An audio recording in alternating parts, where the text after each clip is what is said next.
Y había otro tema en ese álbum que se llamaba Porque hoy nací. Y que dice, hoy adivino qué me pasa. ¿Por qué mi nombre no soy yo? ¿Por qué no tengo una casa? ¿Por qué estoy solo y no soy? Porque hoy nací. Hoy. Recién hoy el sol me quemó y el viento de los vivos me despertó. Y yo me puse a pensar, no en ese momento, sino bastantes años después, en otro tema de Miguel Abuelo ya como solista, cuando le dejó los abuelos a Papo, que se llama Oye Niño, y que dice, en una parte dice, cuando mi nombre ya no exista, verás qué velocidad. Tardé 3 décadas, y un día le pregunto a Diego Alerno, tipo no aguanto más, ¿qué quiso decir Miguel? Y me dice, pensalo Alfredo, vos nacés, te dan un nombre, lo primero que te dan, después te hacen socio del club de fútbol. Una cosa y la otra. Te dan un nombre, y con ese nombre te dan un montón de cosas. Te dan las creencias de tus mayores. Algunas te van a servir y van a ser útiles, y otras van a ser una pesada mochila. Llega un día en tu vida, tarde o temprano, que te das cuenta de que en realidad vos sos único e irrepetible, no sos un DNI. Tenés un nombre, y aceptás ese nombre y decís yo me llamo así, pero sos mucho más que eso, sos una persona irrepetible, ni buena, ni mala, ni mejor, ni peor que las demás, pero única. Entonces no podés dejar que otros te escriban el libreto de tu vida. Cuando vos te das cuenta de que sos una persona irrepetible, potencialmente ya nadie te para, salís corriendo a buscar tu vida. Cuando mi nombre ya no exista, verás qué velocidad. Yo me quedé mirando aquí y dije, sos un hija. Claro. Bueno, esas cosas escribían nuestros músicos. Por eso es tan importante hablar de esta gente y hablar de esta época en particular para entender todo lo que va a venir después. Pero volviendo a Manal, ese ejecutivo del cual nos hablaba María Elena Walsh, llegar a las alturas de ese ejecutivo o llegar a cualquier cargo importante implica muchas veces tener que reemplazar esa cosa que nos corre por las venas por un sustituto. Y de eso habla este tema que vamos a escuchar ahora. Manal, jugo de tomate. Bueno, se cargó a los ejecutivos, se cargó a las figuras del espectáculo, se cargó a todo el mundo con este tema Javier, pero es típico de Javier, típico del señor que alguna vez dijo, somos todos iguales en que somos todos diferentes, lo demás es ropa. Bien, hemos hablado hasta ahora de los integrantes de la cueva, vale decir, los Beatles, los Gatos, Morris, Manal. No hablé de Pajarito Saguri, que forma una gran banda que se llama La Barra de Chocolate, donde había unos temas magistrales que les recomiendo bajarse y escuchar, porque era una banda virtuosa y muy interesante en letra y en música.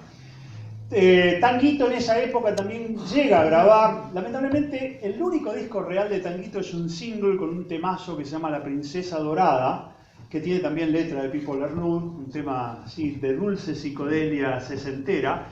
Después saldrían 2 álbumes distintos hechos en base a demos, que son igualmente muy buenos. Pero es necesario aclarar que el único disco oficial de Tanguito es el single que trae La Princesa Dorada. Y del lado B, El Hombre Restante, que era un tema que hablaba de una tragedia nuclear y queda un solo hombre vivo en el mundo. Letra de Javier Martínez, música de Tanguito. Por eso les digo que todo esto se hacía en colaboración. Entonces, cuando hablan de afanos y de que listo a esto, al otro, francamente es de gente que no estuvo ahí, que ama las teorías de las conspiraciones, ¿no? A veces me lo dice gente que tiene, qué sé yo, 20 y pico de años, digo. Ni siquiera se les puede hacer el chiste de que estaban saltando al otro. Ni siquiera, pues ni eso. Bueno. Pero ojo, crecía nuestro Vito, nuestro Popo, como quieran llamarle, pero no solamente crecía en la cueva. En los colegios había pibes que amaban a los Beatles, a los Stones, que todavía era una cuestión muy de intelectual en los Rolling Stones. No vayan a creer que era una cosa de la lengua y lo rolinga como fue después. No, todavía era una cosa que escuchaba la gente que sabía de música. Los Kinks y otros grupos ingleses. Y bueno, de 2 colegios distintos salen 4 muchachos que forman Almendra. Claro, tremendo grupo, había robo ahí, una gran base rítmica, un compositor privilegiado como era Luis Alberto Spinetta, que tenía una poesía, no sé cómo llamarla, surrealista, suprarrealista, no sé.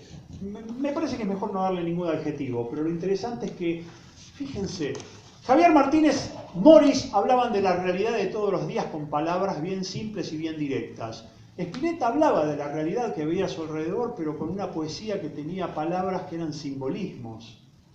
Y eso se puede ver en Para saber cómo es la soledad, el primer single de la banda. Después se va a poder ver en el álbum formidable que graban, el del payasito con la flechita en la cabeza, que tiene temas como, por ejemplo, Plegaria para un niño dormido, que habla de las ilusiones de un chico que es lustrabotas. Un chico de la calle, ya en el año 69, con 19 años, Spinetta estaba componiendo un tema conmovedor de un pibe de la calle.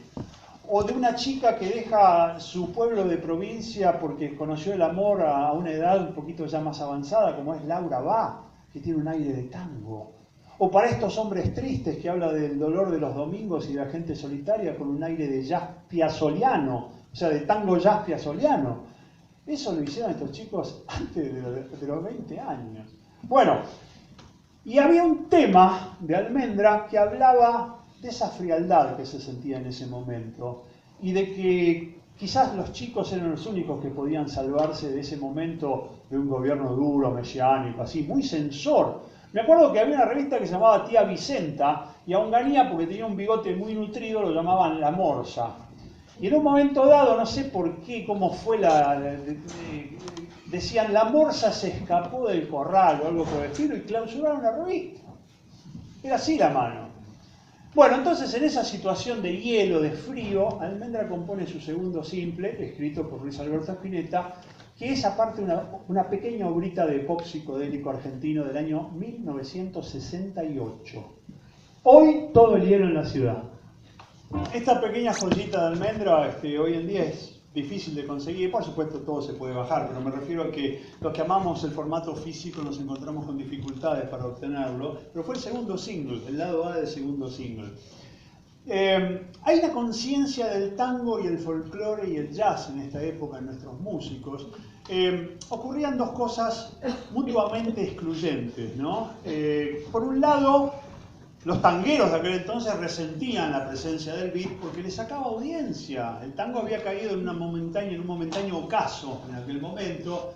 Y el folclore había pasado su época de gloria, que había sido a fines de los 50 y principios de los 60. Entonces había como una pica ahí. Sin embargo, tanto Almendra como otros grupos que ahora vamos a hablar revalorizaban la obra de los folcloristas y la obra de los grandes tangueros, e incluso de tangueros que eran muy discutidos, porque Astor Piazzolla en aquel momento era terriblemente discutido por siempre esos puristas talibanes que dicen no, el tango es así, el rock es así, cuando en realidad la mayoría de nuestras músicas son híbridos, son combinaciones de muchos sonidos que se han juntado de diversos orígenes, la habanera, la música de España, el bandoneón mismo, es centro europeo, de alguna manera. Bueno, el punto no es ese, no es polemizar sobre los orígenes de los ritmos, sino decirles que había gente que estaba muy al tanto de todos estos fenómenos y querían incorporarlos a su música. Gustavo Santaolalla, el mismo que ganó 2 Óscares por hacer la música de 2 películas en Hollywood, estaba debutando con su banda de aquel entonces llamada Arco Iris, que no era Gustavo y 3 más, porque había un gran saxofonista, flautista y co-compositor en algunos temas que era Arato Catlián, que sigue activo hasta el día de hoy igual que Gustavo. Un bajista llamado Guillermo Bordarampé y una serie de bateristas rotativos que nunca terminaba de cuajar hasta que finalmente consiguen a un maestro de la música jazz como era Horacio Drupi Gianello. En el primer disco de Arco Iris hay un tema que se llama Quiero Llegar, donde se pueden ver las influencias que yo les estoy diciendo, del tango piazzoliano, del jazz, al principio del tema, sobre todo, y después, por supuesto, del rock. Voy a poner un poquitito de acelerador porque me entusiasmo con el sonido de mis propias palabras a veces, y no quisiera que queden muchos ejemplos musicales after. Esto es Arco Iris y de su primer álbum del mismo nombre, Quiero Llegar.